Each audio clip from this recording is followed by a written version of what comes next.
Let me ask you about nuclear. One of the things that when I've talked to people that have a real understanding of nuclear power, what their position is, it's probably the cleanest, safest form of electricity that we could generate, and that the fears of nuclear power are really about a few disasters. It would be a disaster if you don't buy my shirts, which I have a link to in the description. Fukushima, 3 Mile Island. These are old systems.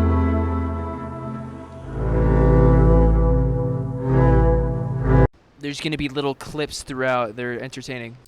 And they're much more capable now, and they're capable of making even better systems.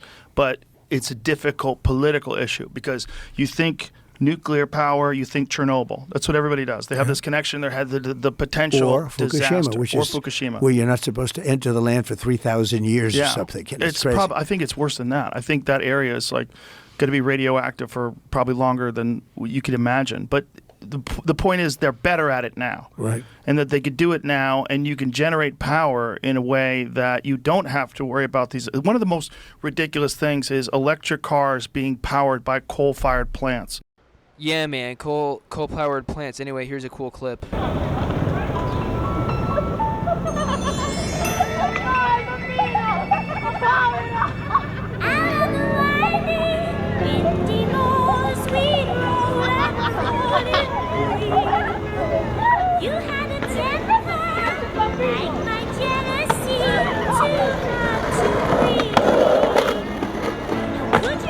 It's a ridiculous thing. So what's happening? Yeah, that is what's happening. And people want to think they're being green, but it's... Well, you look at the way the battery is made. But here's the other thing. We don't have... Well, we do, actually. It's being held. We have certain areas where we have great raw earth material, and we're not allowed to use it because of the environment. And we have areas in California that have incredible raw earth, and they're not allowing... And I'm going to open it up. I'm going to let them use it.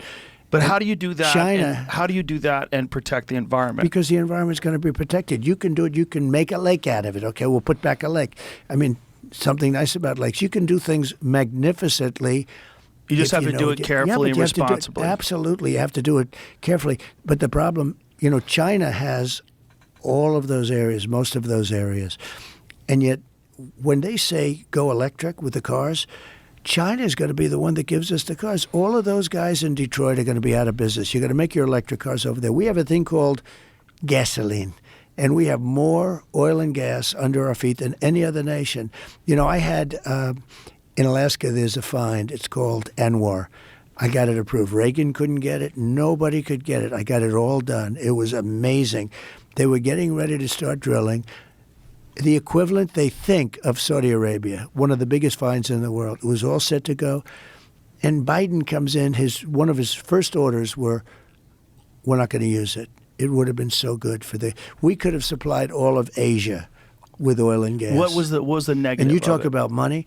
Right. The negative was politically they didn't think it was good for them. That's all. That's all it was. So you don't think that it's environmentally dangerous? Taking it from way down deep in the earth, environmentally it would have been fine. So it can be done responsibly? Absolutely. Otherwise, the point where it protects the environment. Well, I think windmills, okay, so they talk about windmills. Point. I think windmills are really disruptive. When you talk about the environment, they kill the birds. You want to see a bird cemetery? Go under a windmill someday that hasn't been cleaned out with all the bird carcasses. It's like massive amounts of Well, they're birds. also a massive eyesore. I went to a ranch in South Texas. We had to drive past this enormous windmill farm, and it's gross. It's dystopian. You're looking in the left and the right, and all you see is these big spinning machines that aren't even that effective at generating electricity. Correct. Most expensive form of electricity is a windmill. And then they start to rust and rot. And you have to replace them? And then they get abandoned by the people that built them. Well, you have to get rid of all that material, too. When you replace those blades, now you have a problem because you have to dispose. Yeah. Right. You have to dispose these enormous windmills. And how By do the you way, they dispose say of you them? can't bury them. So I even question that, but I'm not going to get into it. But they say you can't bury the blades. So you have the blades, and you can't bury the blades. You can bury the blades. It's not going to matter. You can bury them. You'll find areas you can bury. But they come up, this is what I mean, they come up with this, but the environmentalist dream is windmills, everyone. You know what happens to them? After 5 years, they start to rot. After 10 years, you have to replace them. Did you ever look at certain parts of California where they have heavy windmills and they've been abandoned? and they're all different manufacturers and all different companies, and they all. I haven't seen that. It is the ugliest thing. It looks like a graveyard almost, a graveyard of windmills. It's pollution. It's so bad. It's and in no the more, oceans. It's no different than leaving garbage on the ground. How about in New Jersey, off the coast of New Jersey, they want to build. The people are going crazy not to build them, but where you have them, the whales are washing up on shore. Right. So. Like the taste of fresh apples? At Angry Orchard, we use real fruit from our 100-year-old orchard. In 50 years, they had one whale come ashore. Now they had like 18 come in the last year. What is happening with the whales? I've read about this. Well, they say that the wind drives them crazy. It's a vibration because you have those. Right. Those things are 50-story buildings. Some of them. Right, and they're 50. super sensitive to vibrations. They have and those. sounds. The wind is rushing. The things are blowing. It's a vibration, and it makes noise. You know what it is? I want to be a whale psychiatrist. Yeah, man, I want to be a whale psychiatrist too. Sounds really cool. I just love whales and all that stuff.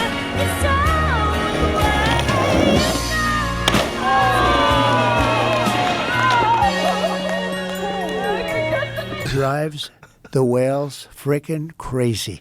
And Yes. something happens with them. But for whatever reason, they're getting washed up on shore. And yet the environmentalists... Conveniently ignored by the Yeah, but the environmental people. environmentalists, they don't talk about it. Right. I think there's nothing uglier. I see it in Scotland. I see it all over the world.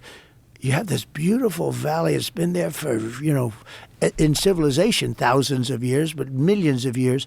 And all of a sudden, you have these ugly windmills up. Would your And the plan to be environmental- replace that with nuclear? What would you do? Well, nuclear is better. I mean, I think there's a little danger to nuclear, but, we had some really bad nuclear. They did one in Alabama. They did one in, I think, South Carolina. They do them wrong. They build these massive things. Then the environmentalists get in. I don't want to go into a long story because it's too long for the show. This show is too valuable to talk about concrete. But they have hardened concrete. It's number 12 concrete. It's harder than steel. It's incredible. They put up a wall, and an inspector comes along and knows, nope, you're a quarter of an inch. The wall might be 8 feet wide. You're a quarter of an inch too short. I'm sorry, you got to rip down the wall. Because it's got to be poured contiguously, right? You're 1/4 of an inch. I'm sorry, rip down. You can't rip it down. This stuff you can't put a hammer through it. You can't. It's incredible. Concrete technology is unbelievable. What's happened? You think of concrete. So you think that's an example of overregulation? Yeah, Pointless no. Well, overregulation. you have an inspector that comes along and he says, Inspector, inspector, inspector, inspect this.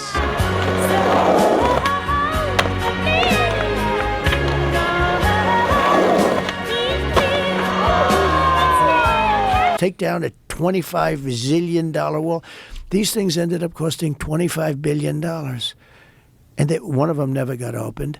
But here's the story. So France does it. France is largely nuclear. And they build small, little, compact plants. And if they need more, they build the same thing and they hook it up. And they hook it up because they get too big and too complex and too expensive. And it is very clean. They say it's absolutely, my uncle, I had a great uncle who was a great genius, just like other members of my family.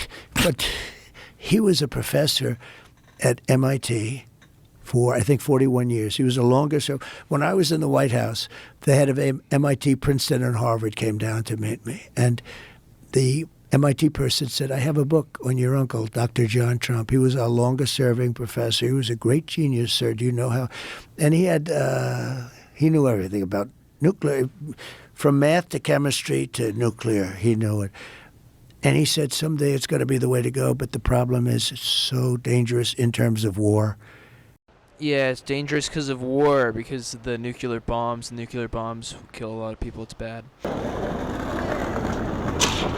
What's up? I was sleeping. He said, Right. Donald, someday, and this was a long time, Uncle John, Dr. John Trump, he said, someday you'll have a little satchel at your side and you'll go into a building and you'll be able to blow up New York City. I said, Uncle John, that'll never happen. He's right. He's right. Well, that was the part power of the is so problem crazy. with giving nuclear power to other countries, right? Like that was the problem that happened with India and Pakistan. They got nuclear power, and then they were able to weaponize it. The biggest problem in the world today is not global warming. It's nuclear warming.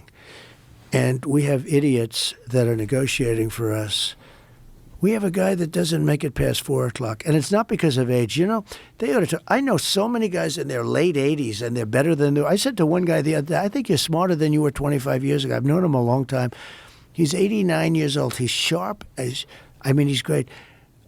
Biden gives people a bad name because that's not an age. I think they say it because I'm 3 or 4 years younger. You know, I think that's why they say it. They say his age. It's not his age. He's got a problem. 2 major brain operations. surgeries. Yeah, he did. Those are not good operations. And did you see what he did today? He went running towards the camera and made some apology to Native Americans, and that he said that's why he's headed out west. Like he's off the reservation, so to speak, for lack of a better term. You know, it's interesting because during the debate, I was looking over. I'm saying, this is strange. It's just sort of like strange things were happening. Yeah. But he couldn't keep it together. But do you think they knew he couldn't keep it together? I think so. Do you think that they wanted that? Is that why, like historically, that debate was earlier than they've been in the past?